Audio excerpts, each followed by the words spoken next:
السلام عليكم. أعوذ بالله من الشيطان الرجيم. بسم الله الرحمن الرحيم والصلاة والسلام على رسولنا محمد سيد الأولين والآخرين مدد سادة أصحاب رسول الله وشافنا لست وما شاء الله فاز أصلا شاء الله طريقتنا الصحبة والخير في الجمعية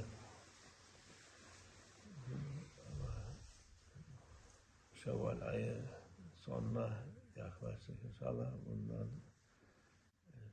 ইনশাআল্লাহ আমরা শাওয়াল মাসের শেষের দিকে এগিয়ে যাচ্ছি। এরপরে রয়েছে জুল কাদা, জুলহিজ্জা এবং মুহাররম, এবং এই তিনটি মাস পবিত্র মাস।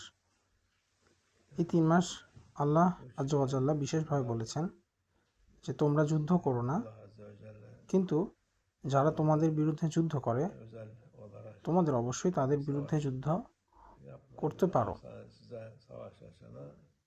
এই মাসগুলোকে আল্লাহ আজ্জা ওয়া জাল্লার হিকমত অনুযায়ী পবিত্র মাস হিসেবে নির্ধারণ করা হয়েছে, যাতে মানুষ নিরাপদে হজের জন্য সফর করতে পারে। পূর্ববর্তী সময়ে উড়োজাহাজ বা গাড়ি ইত্যাদি আবিষ্কারের পূর্বে মানুষ উটে চড়ে অথবা পায়ে হেঁটে হজে যেত।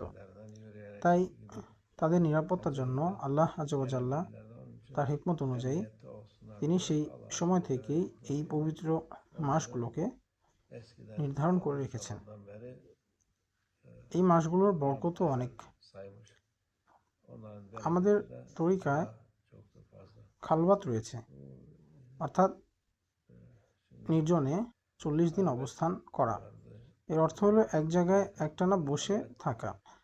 আল্লাহ আজ্জা ওয়া জাল্লার শুকরিয়া, এটি এমন একটি বিষয় যা প্রত্যেক তরিকার প্রত্যেক ব্যক্তির জীবনে অন্তত একবার করা উচিত। মাওলানা শাইখ নাজিম আমাদের জন্য এটি সহজ করে দিয়েছেন, কারণ আমাদের বর্তমান অবস্থায় নির্জনে একান্ত অবস্থান এটি সহ্য করার মতো শক্তি আমাদের নেই, তাই তিনি এটিকে সহজ করে দিয়েছেন। এটি একটি আংশিক খালওয়াত হিসেবে পরিণত হয়।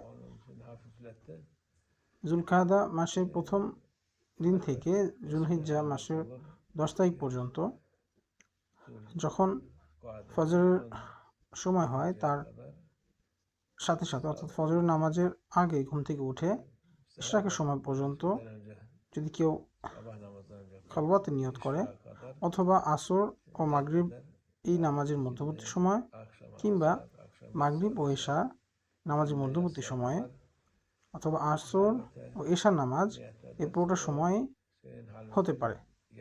যদি কেউ এমন নিয়ত করে যে আমি নির্জনে একান্তে অবস্থান করছি, তবে এটি তার জন্য খালওয়াত হিসেবে গণ্য হবে। অন্যথায় বর্তমান সময়ে 40 দিন এক স্থান থেকে অন্য স্থানে যে খালওয়াত করা এটি অনুমোদন নয়। তবে যারা করতে চায় তাদের বিশেষ অনুমতির প্রয়োজন রয়েছে। তো এখন সবাই এই আংশিক খালওয়াত করতে পারে, এটি আমাদের জন্য সহজ করা হয়েছে। আর এই সময় তরিকাতের অন্যান্য ওয়াজিফা এর দায়িত্বগুলো রয়েছে, এভাবে তারা সেই ওয়াজিফাগুলো পালন করবে এবং এর থেকে অনেক বেশি আজর লাভ করবে। আর এই বরকতময় মাসগুলোতে ইবাদত করলে অনেক বেশি কল্যাণ এবং ফায়েজ রয়েছে। দুনিয়ার বর্তমান অবস্থা নিয়ে খুব বেশি চিন্তিত হওয়া উচিত নয়, কারণ সব কিছুই আল্লাহ আজ্জা ওয়া জাল্লার ইচ্ছা অনুযায়ী বাস্তবায়ন হচ্ছে। আমরা এতে হস্তক্ষেপ করতে পারি না, বরং আমাদের কর্তব্য হলো আল্লাহ আজ্জা ওয়া জাল্লার পথে, আমাদের নবী সাল্লাল্লাহু আলাইহি সাল্লামের পথে, যে পথের আদেশ আমাদেরকে দেয়া হয়েছে, সেই পথে আমাদের সাধ্যমতো অবিরত অবিচল থাকা। আল্লাহ আমাদের সকল উপর রহম হন, আমাদেরকে সাহায্য করুন। দুনিয়ার বিষয়গুলো যেন আমাদেরকে ব্যস্ত না রাখে ইনশাআল্লাহ। দুনিয়ার এই ব্যস্ততা যেন আমাদের জন্য উপশম হয়। আল্লাহ আজ্জা ওয়া জাল্লা যেন আমাদের পরীক্ষা না করেন। আল্লাহ আজ্জা ওয়া জাল্লা যেন আমাদের কোনো পরীক্ষা ছাড়াই আমাদের রিজিক এবং সব ধরনের বরকত, সুস্বাস্থ্য, কল্যাণ এবং ঈমান দান করেন। আমরা যেন আল্লাহ আজ্জা ওয়া জাল্লার পথে আমাদের জীবন কাটাতে পারি ইনশাআল্লাহ। আল্লাহ আমাদের বরকতময় জীবন দান করুন। তিনি যেন আমাদের কাছে সাহিবে জামানকে পাঠান, আমরা যেন সেই সুন্দর দিনগুলো দেখতে পাই ইনশাআল্লাহ। Saat, afiyet, iman versin. Hayatımızı onun yolunda geçirelim inşallah. Allah hayırlı ömürler versin, sahip göndersin. O günlerde görürüm inşallah. Amin. Allah tevfik. El Fatiha.